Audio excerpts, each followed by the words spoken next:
How's it, guys? So here I am on Table Rock Lake. We just finished up a tournament in the last few days. It was the biggest tournament of my life. It was the Bass Pro Shop US Open. We fished for $1,000,000, two Toyota Tundra trucks, two Nitro Z21 boats, and I just want to tell you guys some of the patterns and the rigs I used for this tournament. We didn't get the finish we wanted. Obviously we wanted to win $1,000,000, but we had a superb practice. We were super confident and excited. We ended up making the cut for day one, but we didn't have a good day on day one, and then day two we had to change tactics. We got our 5 fish of just under 12 pounds, which was a very good bag for that day, but it was not enough to make us into the top 50 cut for the final day, to fish for the $1,000,000. So day one, there was a major cold front came through. It was -6 degrees. Stuff was like getting frozen up on the boat, and that kind of hurt our pattern.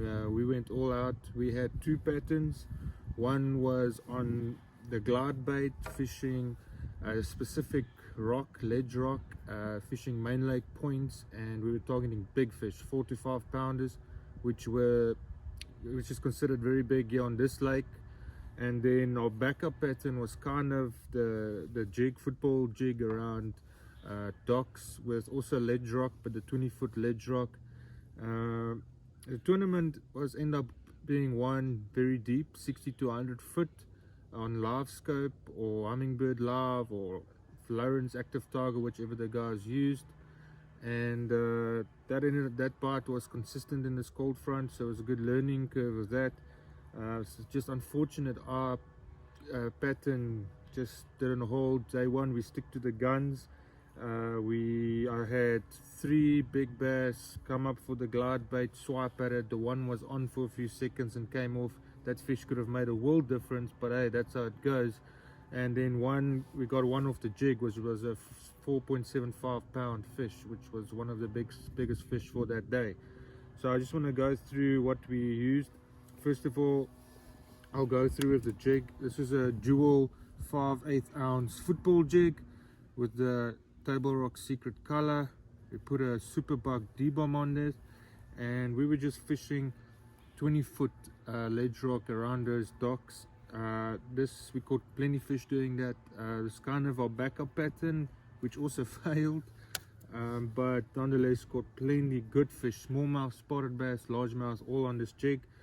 I used with this setup, I use a Fantasista 7.3 foot medium heavy Abu Garcia rod with the MGX 8 gear ratio reel. It's perfect setup for these jigs. I can feel everything underneath. I can feel the subtle bites, especially when it gets tougher, and you have enough power to bring those fish in. So that was the one setup. Dual jig, Superbug D-bomb, Fantasista 7'3" rod with the Abu Garcia Revo MGX reel. It's an 8 gear ratio, and then I used 14 pound, and I've got another setup like a 16 pound Sunline FC Sniper. Perfect setup for the jig. Now the main deal setup, you know, I've been fishing this for a couple of years, trying to perfect this technique, and it's been paying off for me for quite a bit. This tournament, I was hoping it's going to win us the $1,000,000, but as I call this, the hero or zero bait, and now exactly that's what happened with the hero in practice and zero in the tournament. We still had some big fish coming up for it. I just didn't commit fully to it. So basically my setup here is the Abu Garcia Veritas Veracity rod. It's a 7'9" length rod. It's a heavy moderate fast rod. It throws 1 to 4 ounce baits. This is a 3 ounce glide bait. It's a Storm Arashi glide bait. And you know, 4 things about this setup. It's a very specialized technique, and 4 things about this setup that is very important. You can't just throw this on any setup. Is you need a rod of a long butt for those casts. You need a backbone for the rod. Then when it comes to the reel, we see I've got a Revo Beast 7-gear ratio reel on here. It's got a big spool to handle the big line we put on here. I've got 25-pound Sunline shooter on here, so you need that big spool to handle the big line and not affect your torque power.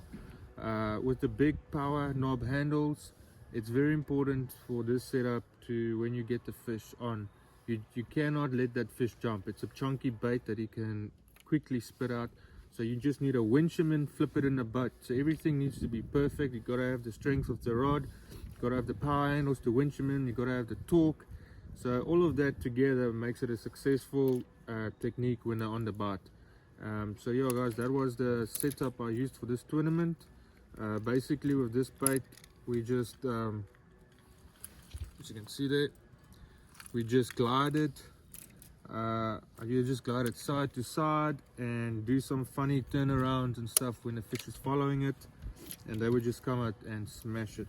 With the jig, we just hopped it along, trying to get that reaction bite on the rock, and that was it. It was a great experience for me. Biggest tournament of my life so far.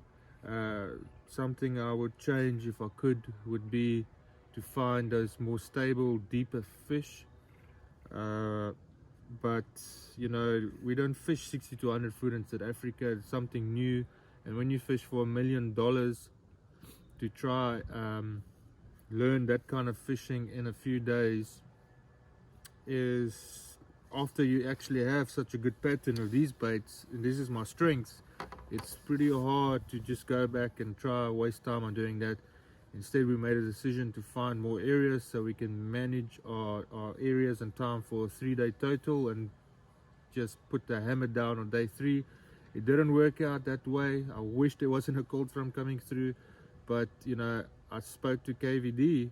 I was fortunate to speak to him, and we spoke about it, and he said something that's important, that I kind of, you know it, but you get into the rush of tournaments and you don't think about it. And he said, you know, you fish forward towards the conditions, not fish from the tournament back to yesterday. So it was good of him to remind me of that, you know, to fish forward towards the conditions. And we knew there was a cold front coming, but we didn't know it was going to be -6. It said -1, -2.